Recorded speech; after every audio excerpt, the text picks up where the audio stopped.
ზვია ცეცხლაძის სისხლის სამართლის საქმეში ერთ-ერთი დოკუმენტი ზვია ცეცხლაძის პირადი ჩხრეკის ოქმი შედგენილია იმ ადგილას, სადაც ზვია ცეცხლაძე შეაჩერეს მის მეგობართან ერთად.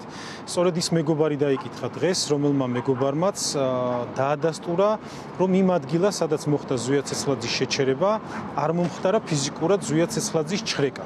რაც იმას ნიშნავს, რომ ჩხრეკის ოქმში მითითებული ინფორმაცია ზვია ცეცხლაძის პირადი ჩხრეკის ოქმში არ შეესაბამება სინამდვილეს. გამოკითხული პოლიციელი, რომელმაც უშუალოდ შეადგინა ზვია ცეცხლაძის პირადი ჩხრეკა, ამბობდა, რომ თითქოს მან ზვია ცეცხლაძე გაჩხრიკა და ამის შემდეგ მოხდა ზვია ცეცხლაძის საცხოვრებელ სახლში მისი გადაყვანა მისივე საცხოვრებელი სახლის გაჩხრეკვის მიზნით, მაგრამ რეალობა თურმე სხვა რამ ყოფილა. ზვია ცეცხლაძის მეგობარმა ცლად ისაუბრა იმ გარემოებებზე, როგორ განვითარდა მოვლენები მისი ჩხრეკისას. ასევე ისიც დაადასტურა, რომ თითქოს ზვია ცეცხლაძე საცხოვრებელ სახლში იყო დაკავებული, თუმცა რეალურად ზვია ცეცხლაძეს ფაქტობრივად გადაადგილება შეეზღუდა ადგილზე, როდესაც მოხდა მისი ჩხრეკა და შესაბამისად მისი ობიექტური დაკავებაც, ფაქტობრივი დაკავება მოხდა იმ ადგილზე, სადაც ის შეაჩერეს. საინტერესო არის ბრალდების ხარის პოზიცია ერთ-ერთ მოწმესთან დაკავშირებით, კერძოდ ბექა მარკოზაშვილთან დაკავშირებით, რომლის გამოკითხვის ოქმი ბრალდების ხარემ ბატონო ვაჟამ ცნო უდაოდ.